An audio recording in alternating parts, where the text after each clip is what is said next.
Netcasts you love. From people you trust. This is Twit. Bandwidth for Ham Nation is provided by CashFly at CACHEFLY.com. This episode of Ham Nation is brought to you by ICOM. For more information, visit ICOMAmerica.com/HamNation. By Rocket Mortgage by Quicken Loans. Home plays a big role in your life. That's why Quicken Loans created Rocket Mortgage. It lets you apply simply and understand the entire mortgage process fully, so you can be confident that you're getting the right mortgage for you. Get started at rocketmortgage.com/HamNation. And by DX Engineering. DX Engineering offers practically everything you need to outfit your shack, plus the fastest shipping in the industry. Most in-stock items ship the same day, Monday through Friday until 10 p.m. Eastern.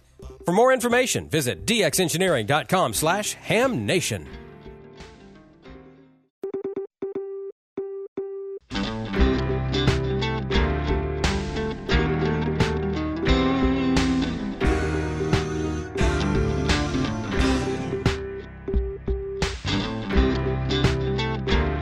This is Ham Nation, episode 348 for April 25th, 2018.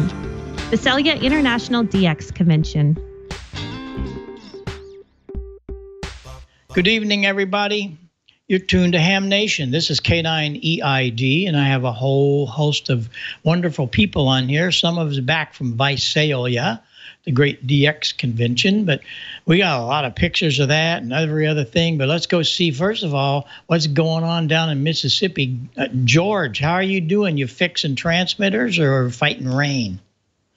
Fighting rain this week. So far, no transmitters to fix. But speaking of transmitters, I have been reading a good book here that I'll tell you a little bit about and later in the show here. But one of our friends of the show sent this to me, and I have thoroughly enjoyed it.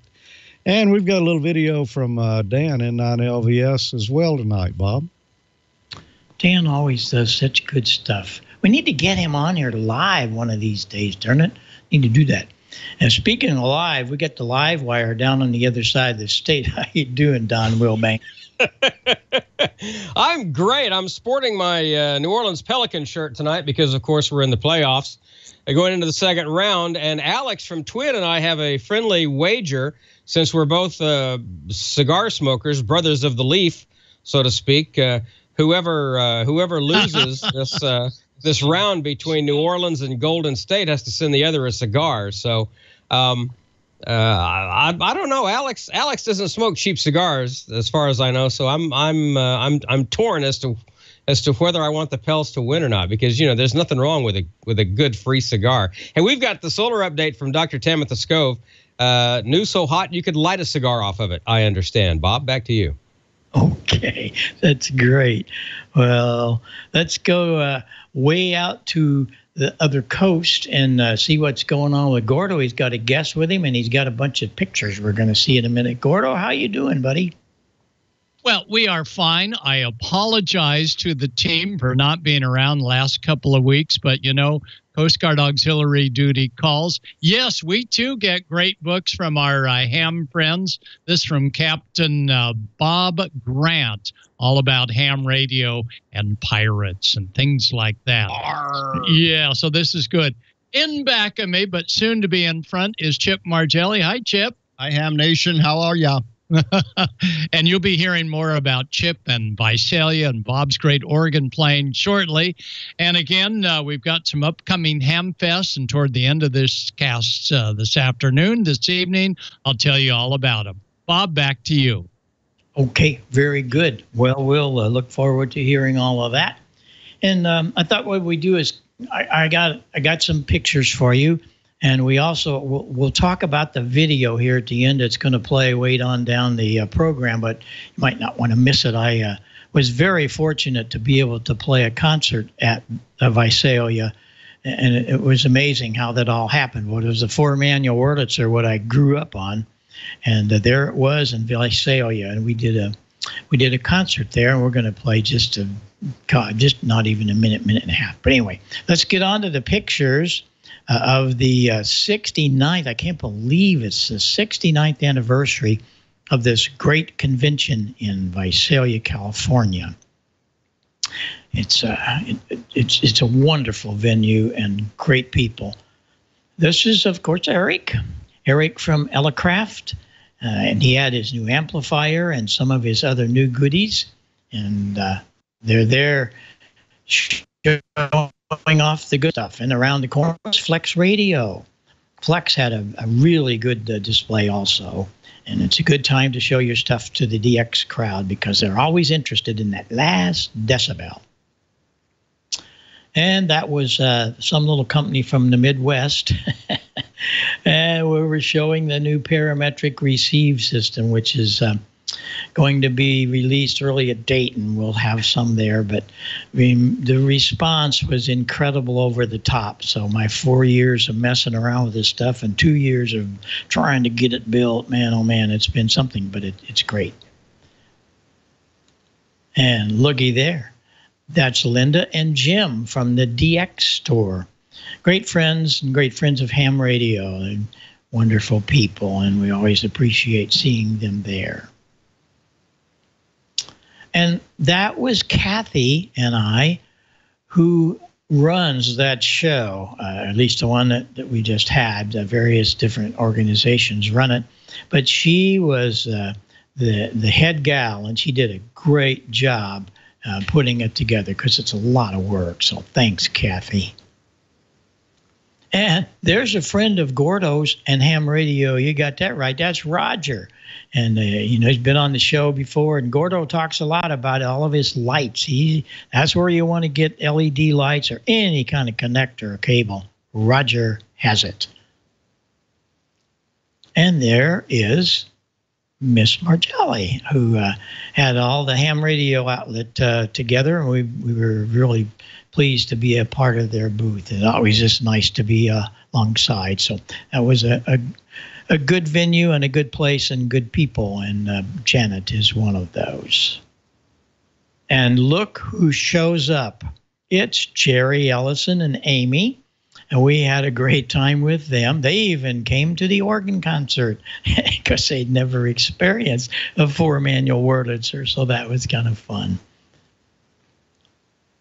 These two guys they've ramrodded the Baker edition, which is coming up very soon, Baker Island. So you want to get ready for that. They've got a whole bunch of Pro 7s and other things from us. So just as all the top D expeditions, they're using Pro 7s these days. We're really happy about that. That's the theater. This is a wonderful old theater, over 100 years old, all restored. You can barely see the organ down there in the left corner, but you'll see more of it after a while. But that was a wonderful, wonderful event. I didn't expect that. I've been going there for years, never knew that was around the corner until this weekend. And boy, when I found it, yeah, we'll talk about that later. You can't go to California unless you go here. And of course, I went here. In-N-Out Burger, yes. You just can't leave California unless you've got your chops around a good old number 1, number 2, or number 3. Don't ask for anything else. That's it. I love it. Okay. That was our fast trip to the Visalia show. One thing that I missed, and I don't know what happened, but the ICOM booth. I hope you guys have a picture of it in yours because my camera went stupid, and that was an iPhone. I don't know what happened. It got real bright, so I'm sorry, Ray, but we know you were there, buddy. That's for sure. So why don't you come aboard, Gordo, and maybe you got some shots of Ray. So away we go out to California with Gordo and his Visalia report. Okay, thanks, Bob. And before we go to Visalia, I want to talk about this Saturday, April 28th, the North Central Indiana Ham Fest. So if you're in that neck of the woods, be sure and check it out. It's going to be at the Miami County 4-H Fairgrounds. And again, it is in Peru, Indiana. There we go. Well, let's go from Indiana all the way to Visalia. Chip, K7JA, and Janet's in the other room watching as well, and Susie. Chip, how was Visalia? Oh, Visalia was a great time, and hello to everybody at Ham Nation. And National DX Convention this year was the 69th running of it. It's the traditional joint meeting between the Northern and Southern California DX clubs. And in recent years, of course, it's drawn many, many overseas visitors. Not quite as many as in an earlier day when it was 1 week offset from the Dayton Hamvention. But unfortunately, if you are 1 week offset from Dayton Hamvention, although the foreign visitors who come in making a vacation out of it, those numbers are up.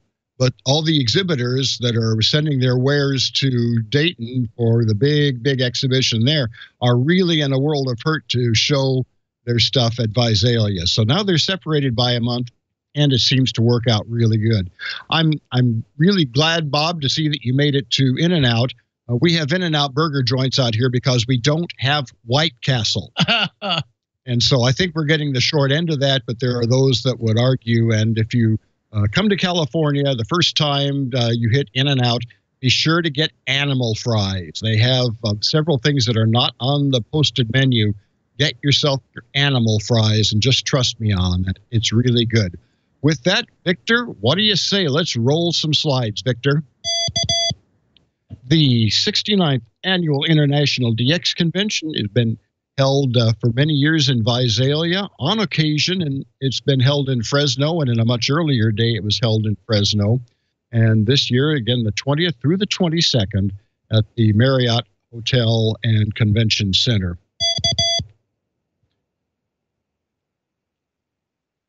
This is, I see we're a little out of order from what I expected, so we've jumped right to the banquet. So we'll take it from here. This was the Saturday night banquet. I'm the master of ceremonies for the convention, and this year the theme of the banquet was the opening of DXCC status for Kosovo, a small landlocked country in the Balkans and part of what used to be Yugoslavia.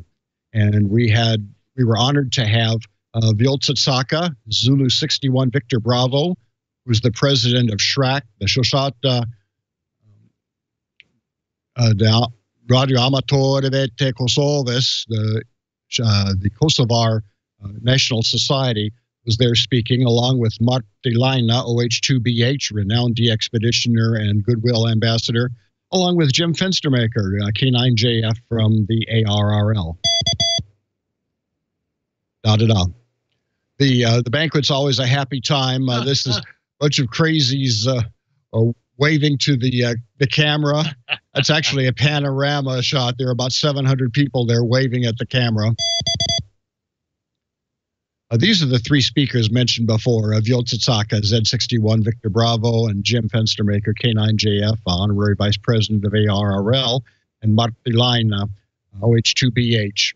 They were part of the Z60 Alpha opening operation from Kosovo.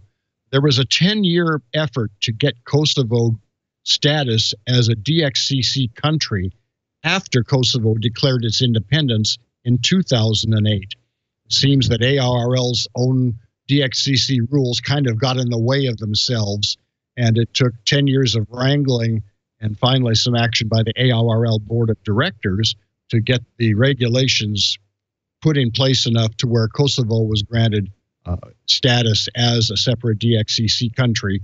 And now the race is on. There are operations on fairly frequently now, but Zulu 60 Alpha was the opening operation.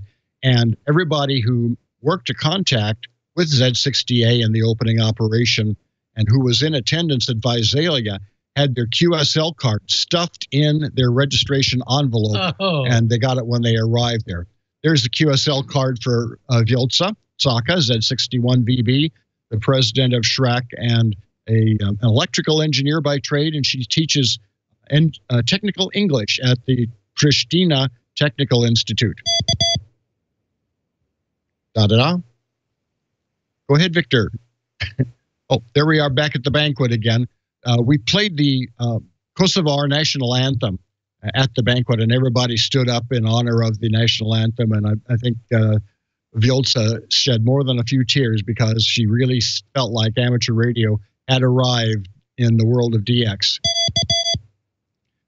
Sunday morning, the breakfast banquet was a presentation by Rob Feinfant and 7QT about the recent VK9MA operation from Mellish Reef. Yep, that's about all there is of the island. It's several hundred feet long and maybe 10 feet above sea level. Not the place you want to be in a hurricane or a typhoon out there.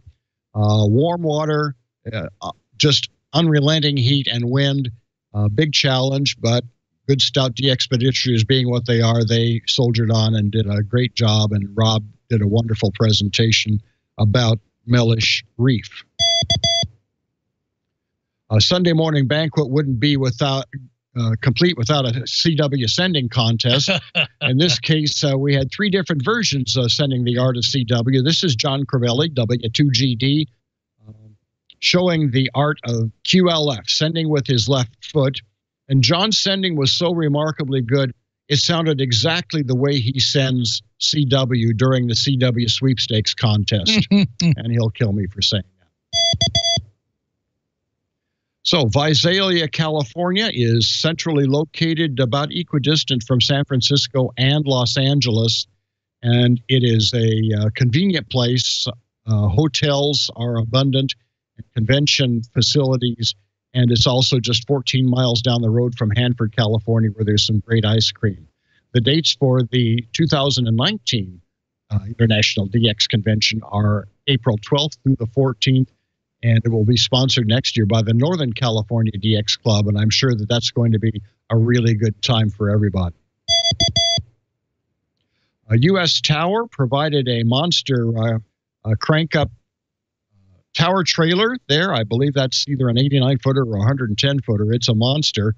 And Step IR brought their urban beam antenna, and that was used for the K6V special event station, K6 Visalia. And they made a lot of contacts from the lobby of the convention center there. And as you can see, we had really, really miserable weather in Visalia. Snow, sleet, ice. Oh, no, I'm sorry. That was on the news report from east of Visalia. What do you know? Here's the ICOM booth, just like Bob asked for. Here's Ray Novak and 9JA with Sandy Recker, DL1QQ from Germany. She is one of the organizers of the World Radio Sport Team Championship that's going to be held this summer in Germany. And been a lot of work setting it up. And Sandy is over here doing the last bits of promotion. Goodness grief, there's Bob and Kathy Gardenius again. Kathy and her co-anchor, Chris Todd, KC6TOD, did a great job in putting this convention together. And Bob just draws the pretty girls at these things. They all want to see them pretty microphones. Kathy, I know, has at least 1 or 2 Heils, maybe 3 or 4. And Kathy was smiling there. I'm sure she collapsed immediately after she got home from this.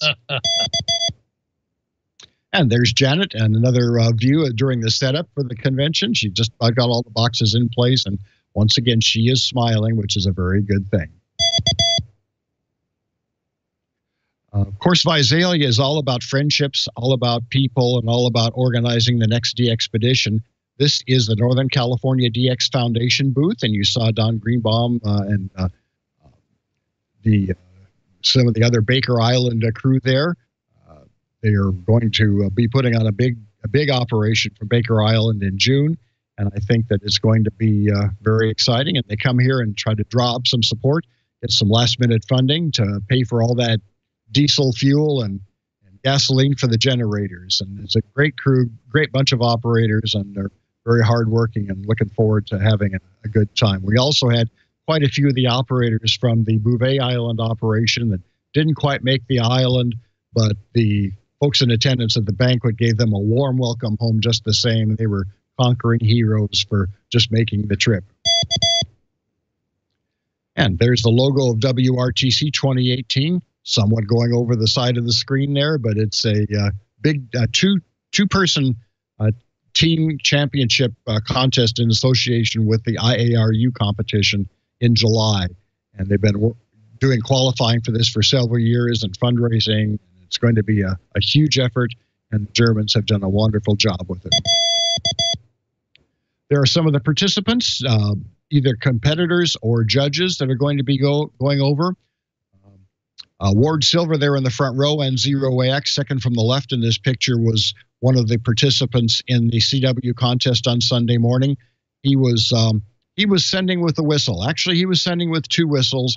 And in the interest of making this not too indecorous, I'm not going to tell you exactly how he did it, but he put on quite a show of the art of sending CW. And there we see, of course, Sandy on the right, Tim Duffy, and a lot of the participants, and Brother Crivelli up on the top. These are folks that are going to be at WRTC 2018 in July in Germany. Wow. What a story, huh? It was a great time. I think everybody had a wonderful time. The attendance was great. The weather was great. And the ice cream afterwards was great. Gordo, I'll hand it back to you. All right. Well, thanks, Chip. K7JA. I imagine that those that were there are just saying, wow, what a great convention. So next week, we're going to talk about orphans, and that is orphan Chinese radios that are popping up everywhere on ham channels sold as land mobile radios. We'll talk more about that next week. It's a problem, but we have some solutions. And if we're to get an ICOM America transceiver, they wouldn't have the problems of programming or factory support. ICOM has all of that. So let's take a look and see what's new with ICOM America. Advanced technology for advanced communications. Communicating has never been more fun than with ICOM. From D-Star to SDR, ICOM uses the most advanced technology in their radios. The SDR you've been asking for is here.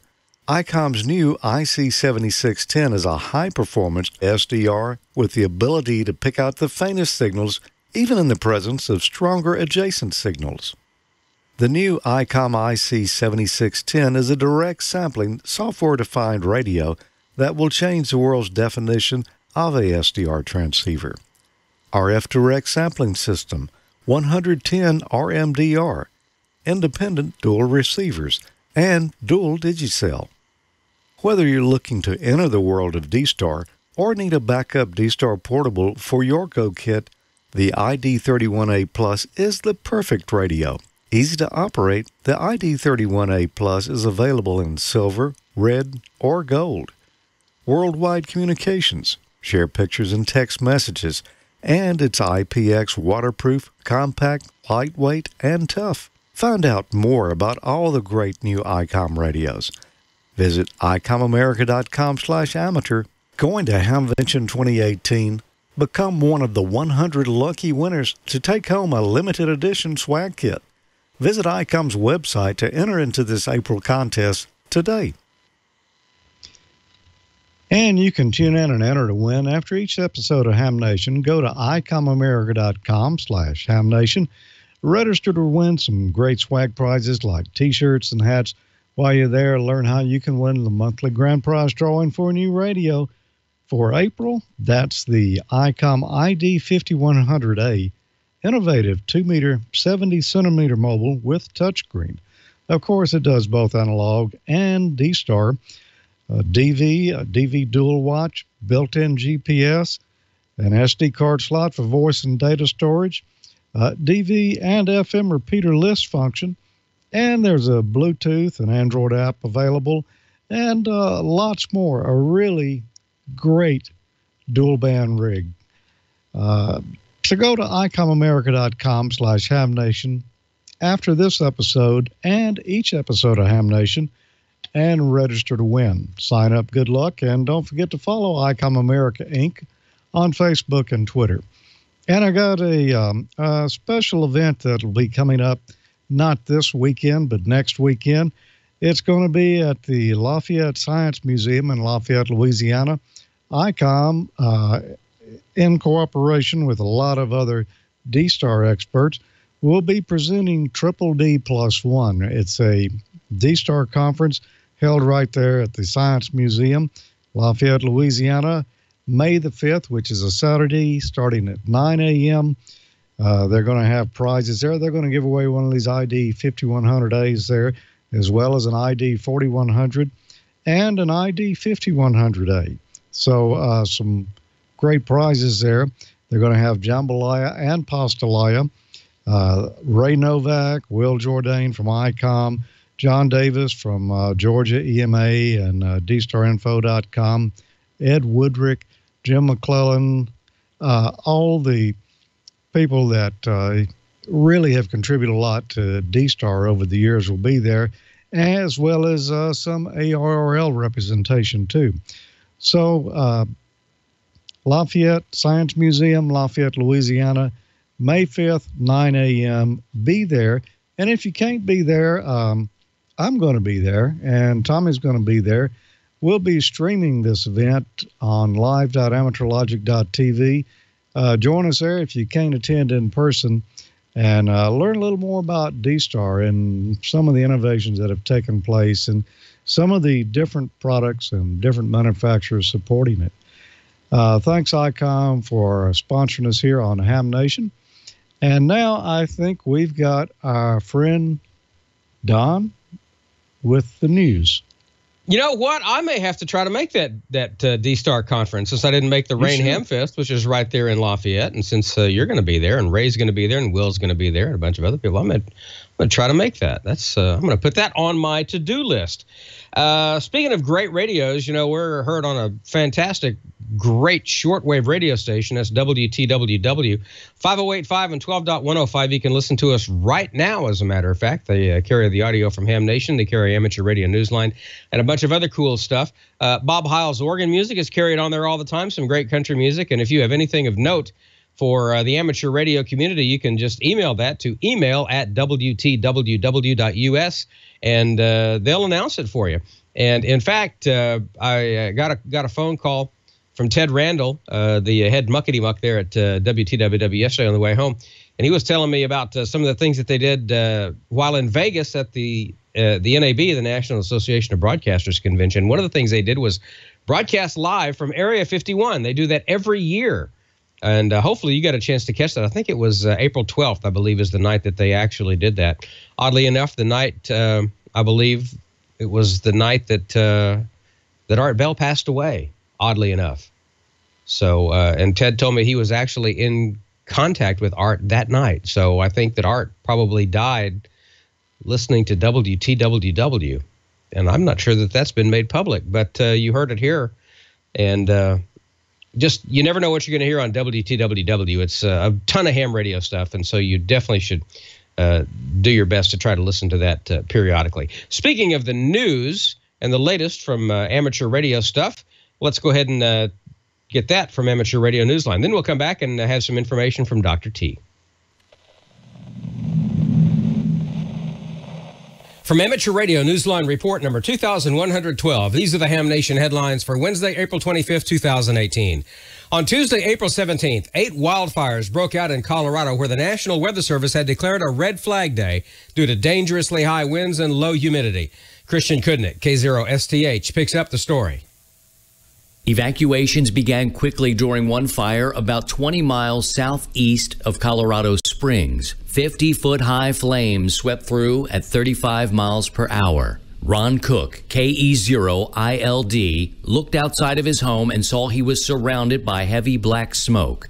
He dialed 911 and got a busy signal. Panicked, he called on a widely used repeater system, asking anyone listening to call 911 for him. Amanda Alden, K1DDN, and Jeff Carrier, K0JSC, heard him and placed the call. She reached out to El Paso County Dispatch to find out if Ron was in the evacuation zone. Dispatch said he was safe, then called back 30 seconds later saying he should evacuate immediately. Amanda relayed the info and Ron prepared to leave. A half hour later, Ron reported that he and his family were safe. It is unknown if his home survived. At Newsline production time, several wildfires continue to burn throughout Colorado. Aries was on standby, involved in different areas of assistance. You can listen to audio of Ron Cook, KE0ILD's repeater call with Amanda Alden, K1DDN, in the full Amateur Radio Newsline report. A judge gave a 28-year-old man life behind bars for the beating death of a 95-year-old amateur radio operator. A Minnesota man has received life in prison for the beating death of a 95-year-old ham while burglarizing his home.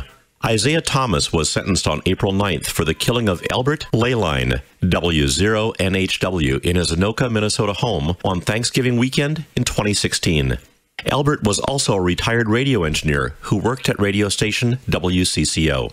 Albert was found beaten to death with a flashlight and a clock in his home where he and his wife raised their 6 children. An amateur radio operator and World War II veteran, he had lost his wife, Hannah, to cancer several years ago. Thomas, who is 28, pleaded guilty March 6th to the killing. He could be eligible for parole in 30 years. For Amateur Radio Newsline, I'm Kent Peterson, KC0DGY. As the world mourns the passing of Art Bell, W6OBB, we note the passing of another notable radio amateur. A South Carolina businessman, well known and respected in the amateur radio community, has become a silent key. Presley Jones, N8UG, also known as the Wireman, died on Tuesday the 10th of April at the age of 89. Prez was widely known for the business from which he got his nickname, which has been serving hams with coax, connectors, wires, and other components since 1976.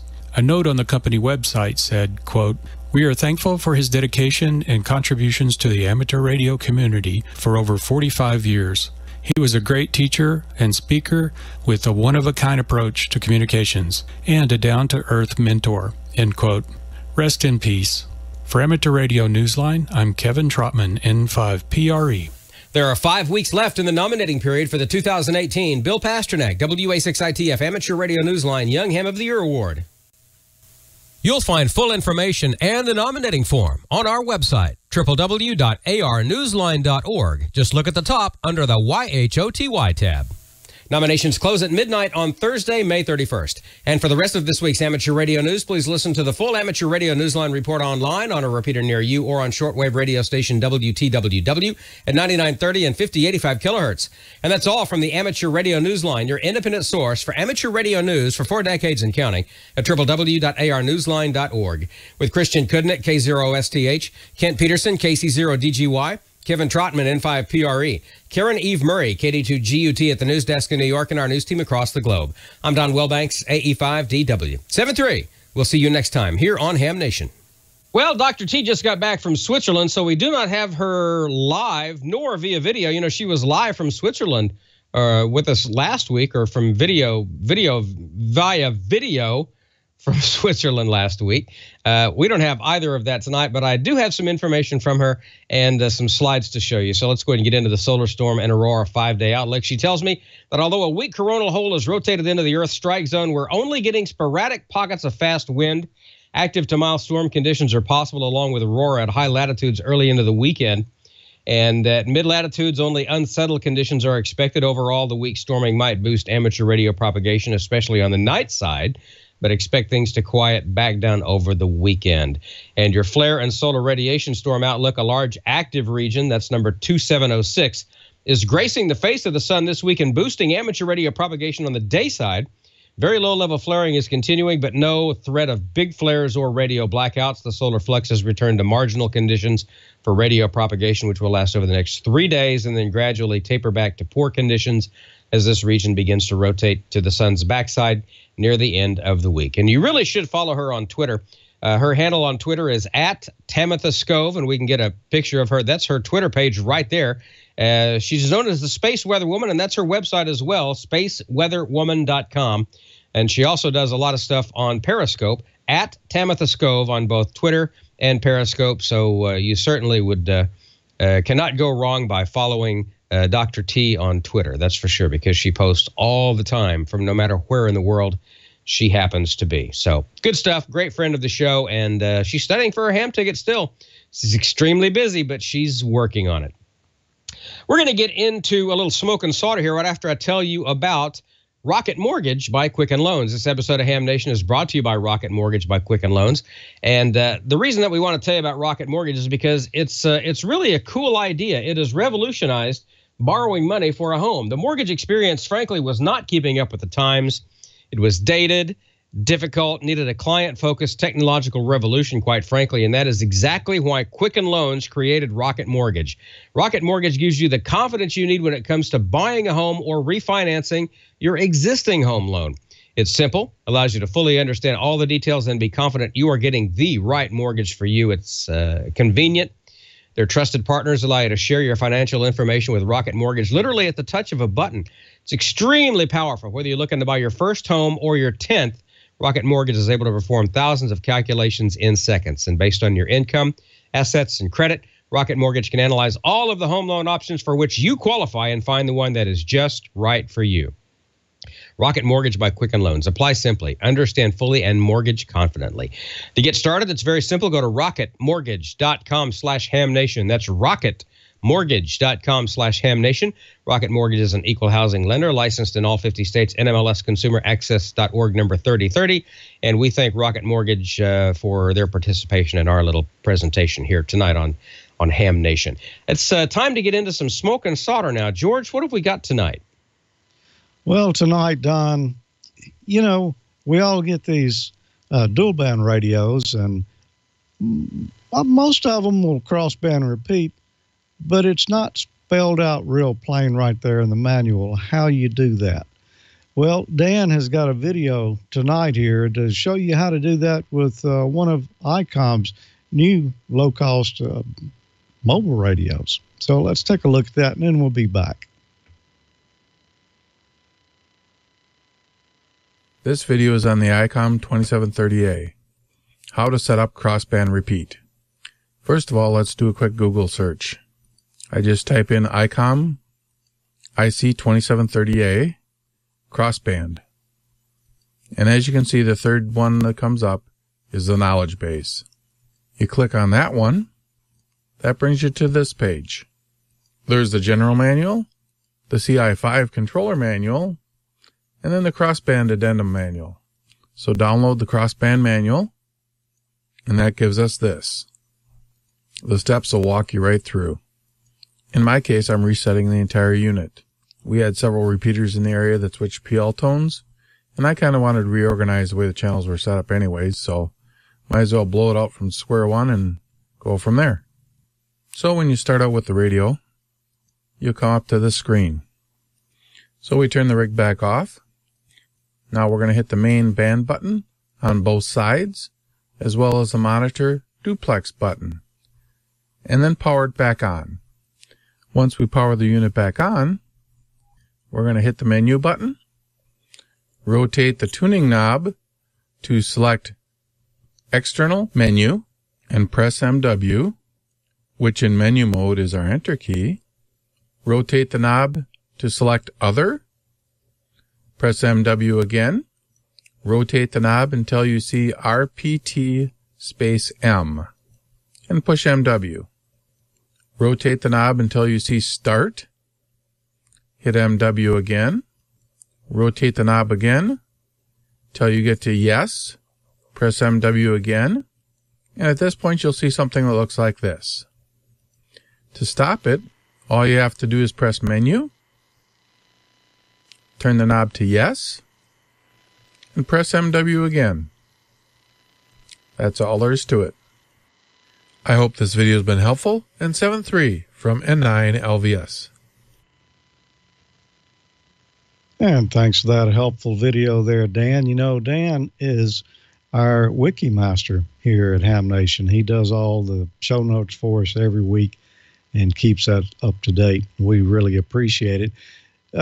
Maybe we ought to say what crossband repeat is. Of course, most of the hams here are going to know that, but we've got people here who are not hams yet and maybe don't know what we're talking about. So I'll explain that just briefly here.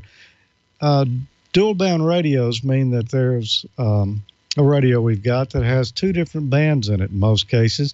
We've got a 2-meter VHF band on one side of the radio, and the other side of the radio will have a 440 megahertz UHF radio. So it's like having two radios built in one. Why would you want to do that? Well, we can operate on either one of those bands, but by having a rig that will support crossband repeat. Now, all of them won't do it, but a lot of them will. If your radio is able to do crossband repeat, then you've got a neat function like right here. My dual band radios on an antenna on a 50-foot tower. I can flip it into crossband repeat, and then I can take my handy-talkie with me, anywhere within several miles of the house here, and I can talk on this little handy-talkie here, and it will be repeated out through the taller antenna I've got here, and gives me much better range, and not just for transmitting, but for receiving as well. So that's why you would even want to do crossband repeat. It's really quite a nice convenience to have, particularly if you've got a handy-talkie. Just really helps extend the range and makes things a little more portable for you. I wanted to mention a book tonight, and I want to thank our friend Elliot Eckerd, K1MF, for sending me this book. I think I had heard of it before, but didn't know really anything about it. He sent it to me, and he said, here's a fast reading book written by a transmitter engineer. It's written by Martin Engstrom, who is a ham, N1ARY. But there's some ham tales in this book, but the big tale in this book is that Martin was an engineer at WMTW, Channel 8 in Mount Washington, New Hampshire. Now, I believe Mount Washington is known for having the worst recorded weather in the world. Certainly, Marty recorded a lot of that weather and some of the problems that you could have in such conditions. It's a great Tales from the transmitter there. If you're looking for something to read, check this out. It's Marty on the Mountain, 38 Years on Mount Washington by Martin Engstrom. Yeah, there it is right there. It's really worth the time it takes. You'll, particularly if you've ever worked in broadcasting or, like communications, you'll enjoy this because I tell you, I worked in television for a number of years, and boy, I thought I had it rough. But if you're on top of a mountain where it's frozen, the majority of the year, and the winds typically could be anywhere from 35 miles an hour up to 100 miles an hour or better, it's quite a different situation. So Marty on the Mountain, check that out. Oh, and also Marty, he wasn't really a weatherman, but he played weatherman on Channel 8 there for a number of years from the mountain. He kind of got hornswoggled into it, but he tells about that story in there as well. And, of course, another pioneer, or a real pioneer, we talked about last week. We saw a little video from Clyde Hanley there, who was at WLW during part of the 500 kW superpower years, and also designed the first set of antennas for the VOA Bethany station. I asked a question last week. The WLW transmitter was a 500 kilowatt transmitter. It's the only one really ever on the air in America. One time, according to Clyde now, they decided to crank that up and see what they could get out of you. It was rated 500 kW, and I asked the question, what was the maximum power that they loaded that thing up to? Well, I had a winner. Most people who wrote in got this one correct, and there were a number of you, so I'm taking it.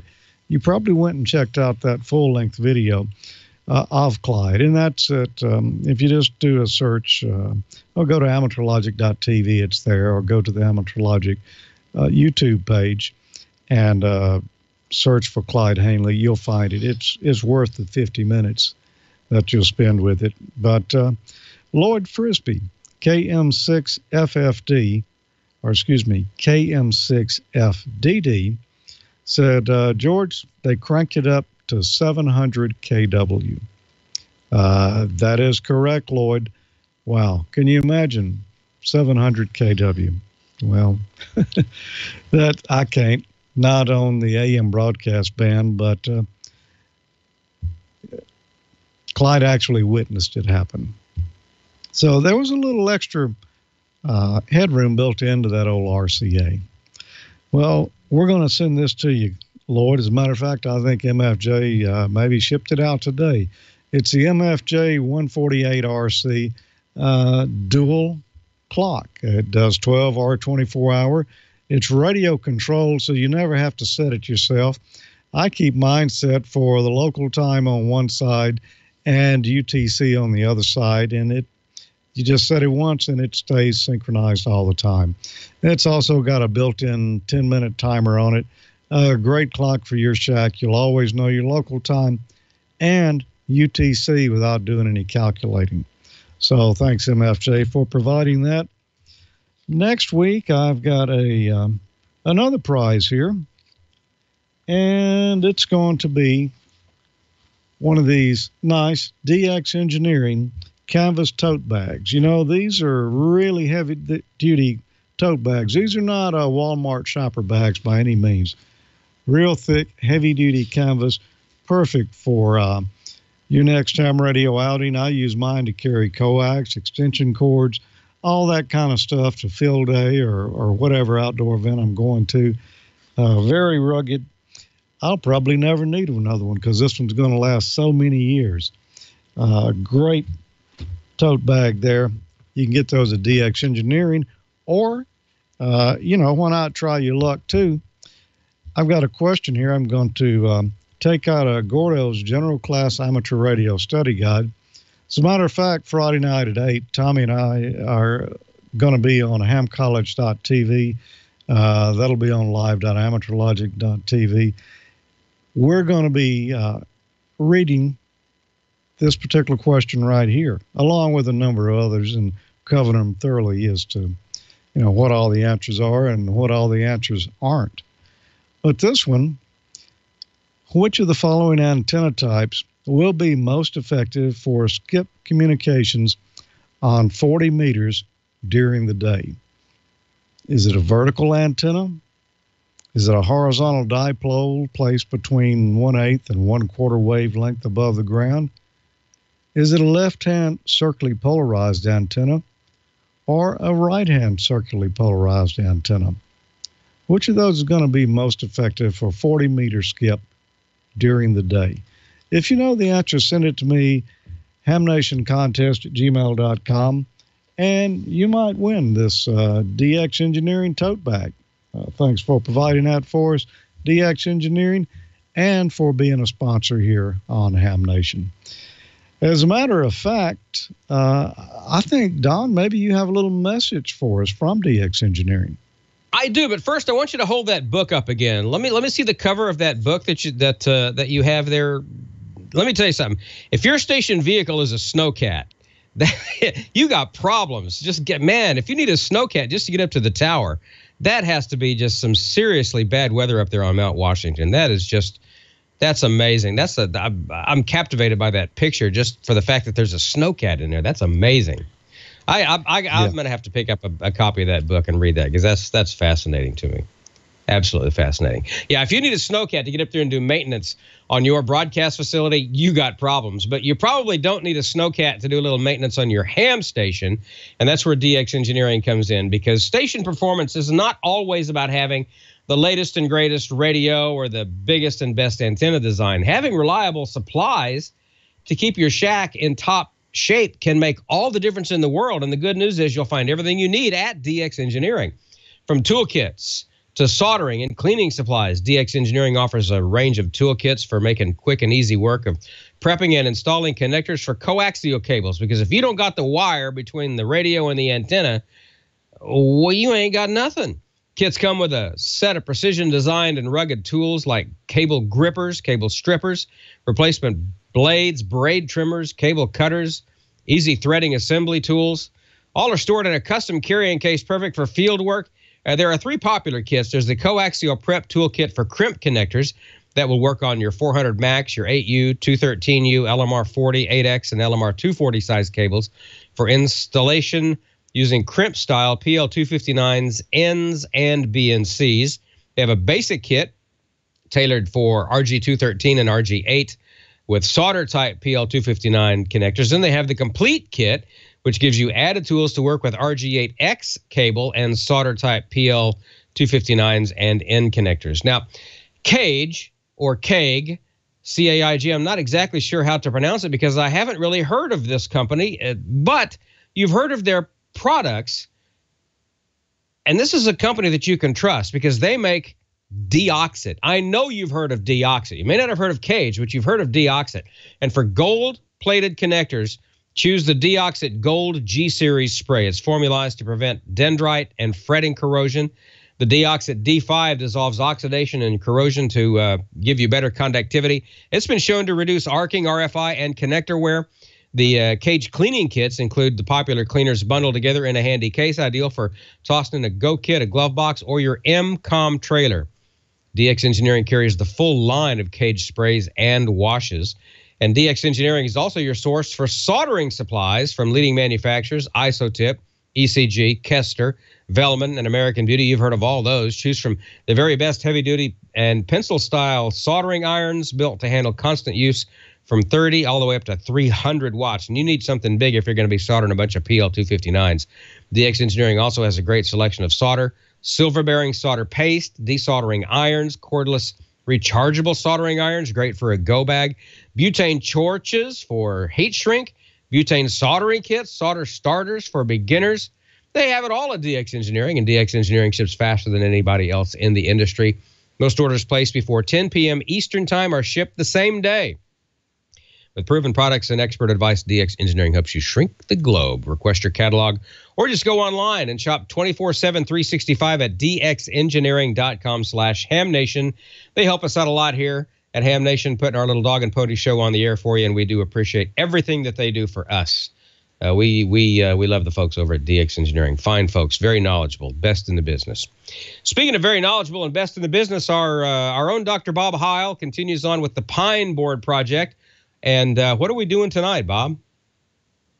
We're going to put it on 160 meters.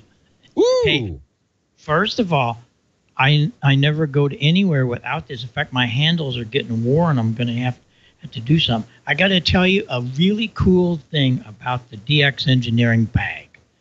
There's this little thing. And you're going to say, what is that? I know what that is. Inside, and that's where you put your car keys. So when you get ready to get off the job and go somewhere, you know where the car keys are. There's a pocket inside to put all that. What a cool idea. But mine's getting really ratty because I take it everywhere. I went to Visalia with me loaded up with stuff. It's really a great bag, let me tell you. Anyway, before I get started, Valerie couldn't be with us tonight. She's got another thing going. But tomorrow night, Valerie's going to be speaking with the Milwaukee Amateur Radio Club. And this is their 101st year. Think about that. And she's going to do her program about her Puerto Rico experience. So what a treat that is for those guys to have Valerie there talking about Puerto Rico. So that'll be good. Well, I've been working on this. There's been so much going on here. It's crazy, but next week I'll be back in Pleasant Hope, and I'll be able to actually fire it up and show it to you. It's hard to do in this little office, but here's the deal. We have figured out how to make your Pineboard work on 160 meters. Now, there's the final as you have it with 75 meters. And you will notice that right along in here is a 005 capacitor that comes down here and feeds the coil. Keep that in mind. At 005, it actually comes off of pin 6 of the final. But what we do is remove the 75 meter coil and that cap, and then what you do is put this baby in line. And this is the 160-meter coil. It's almost the whole coil of the MFJ coil. And then you'll note that right here, see, that is the 005 capacitor that we took off the other one. You just replaced that 005, and that coil goes down to the same condenser, and you're ready to go. Then we're going to use a 3-position switch, and it will select which tap. And we're going to give you all these taps next week, so you'll be able to know exactly what's going to happen. Here's the schematic of that, and that gives you the whole detail of how that works, and it's real simple.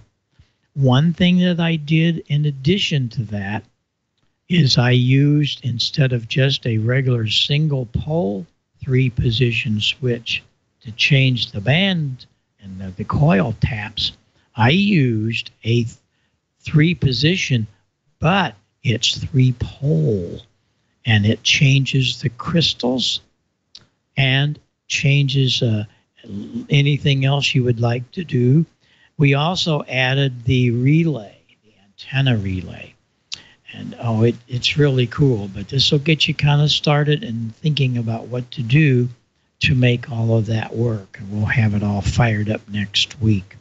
And I get a lot of requests about, where do I buy parts? There's where you buy all the parts.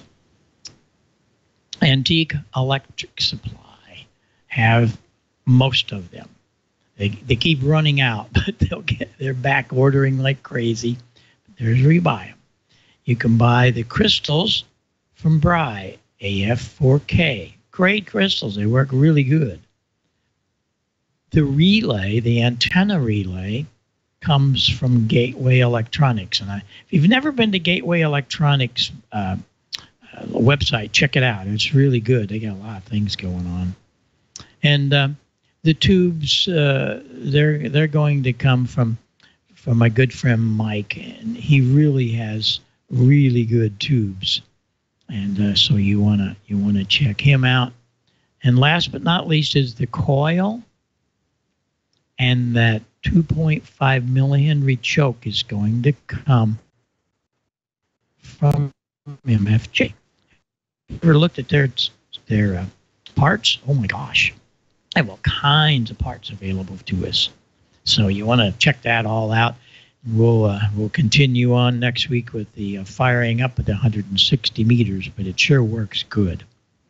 Well, in closing my piece here tonight, I went to Visalia, and we had arranged this. The women have a luncheon on Saturday, and they discovered that there was an organ in the Fox Theater around the corner from the hotel and the convention center. So, okay. I figured, well, I'll play for you. Usually all these old theaters, these things don't work very well. So I went there Friday night. I figured I'll only be there 15 minutes. I told the manager. That organ is incredible. I stayed 3 hours.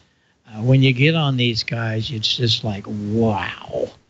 And I enjoyed it so much. But then Saturday at 11:30, we fired it up for a little 30-minute concert for him. I'm going to play you just a piece. Vic's got it fired up here. We'll let this play, and he'll give you the website of where you can find the whole concert. So let her rip.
That song I wrote. It's the first song in my 63-year career that I actually sit down and wrote.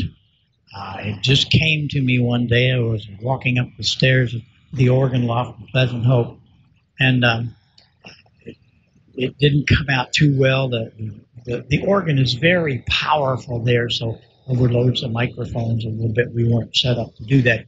Ray did an incredible job, though. He just came out of nowhere with this great camera and did that with a video camera. And, you're talking about 4,000 pipes and 25 inch pressure air. It's amazing.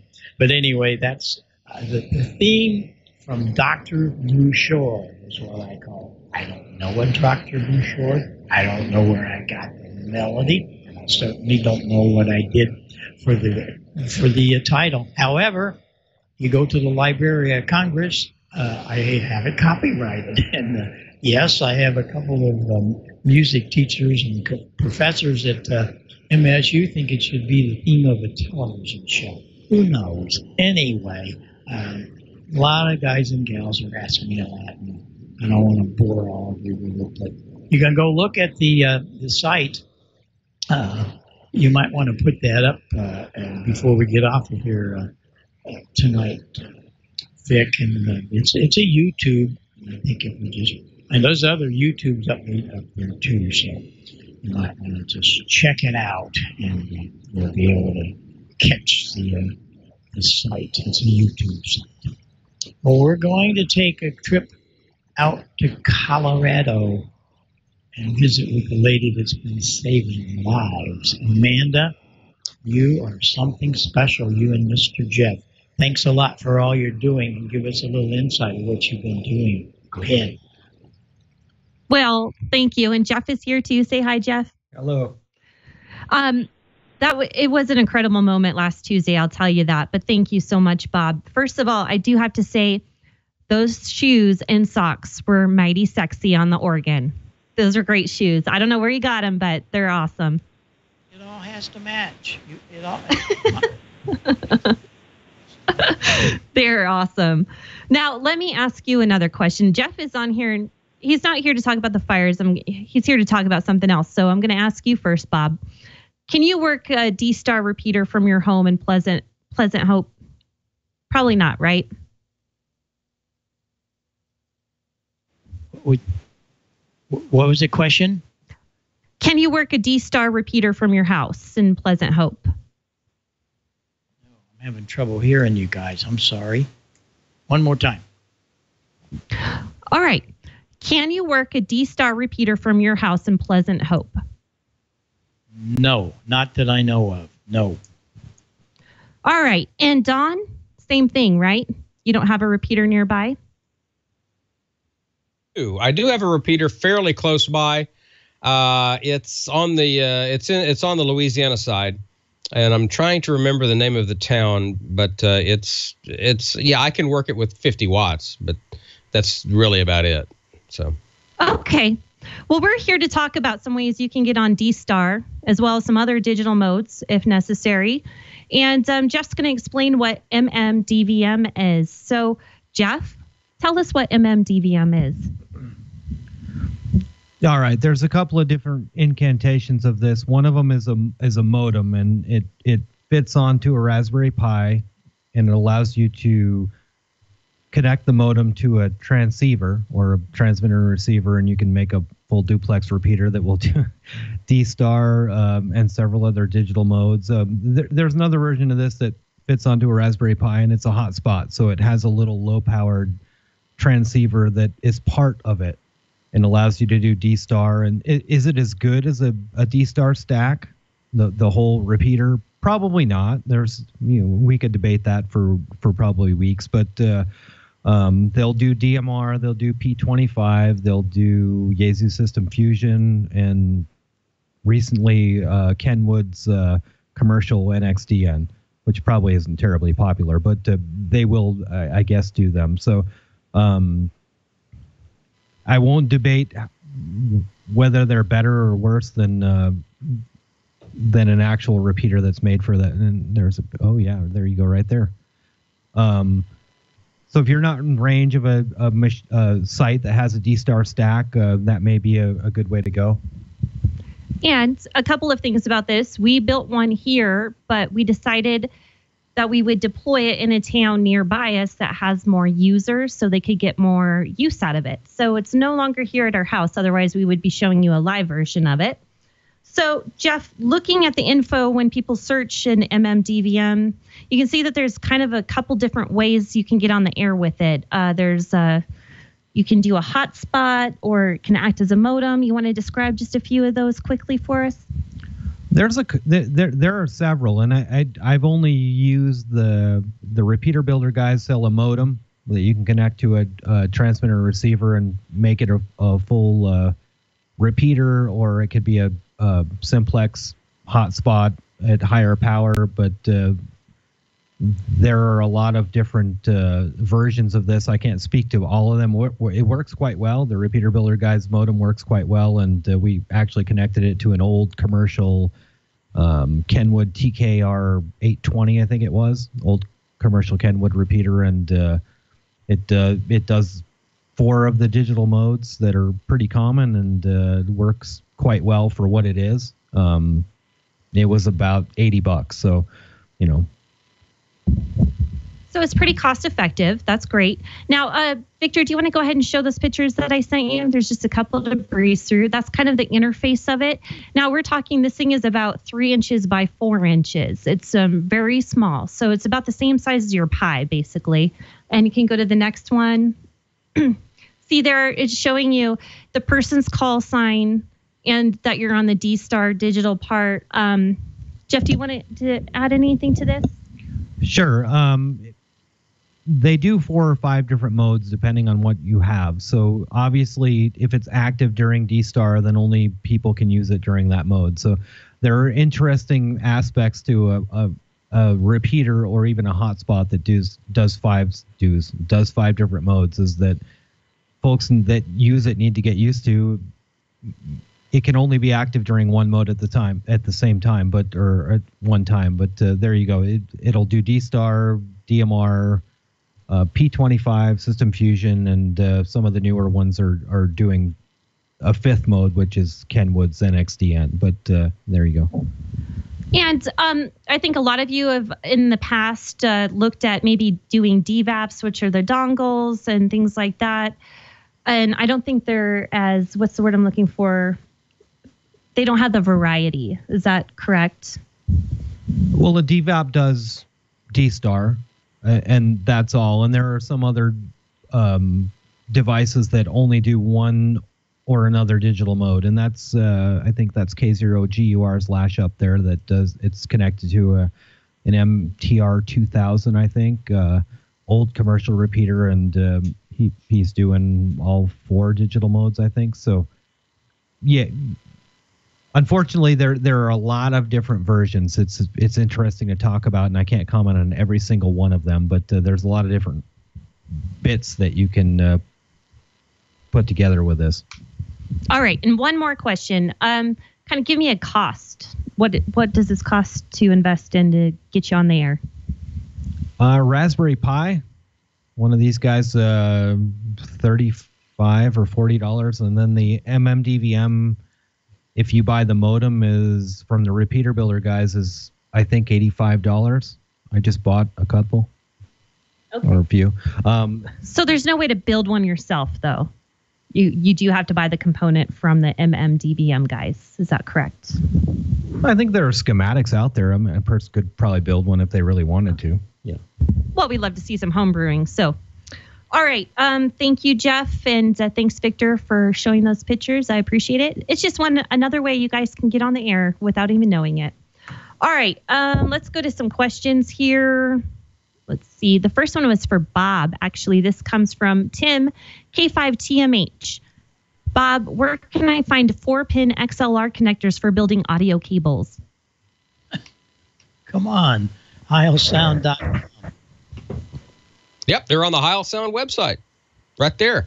As a matter of fact, this where did I put my my goal line? Oh, here it is, right here.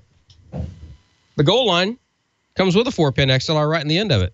That way you have the push to talk button on the gold line.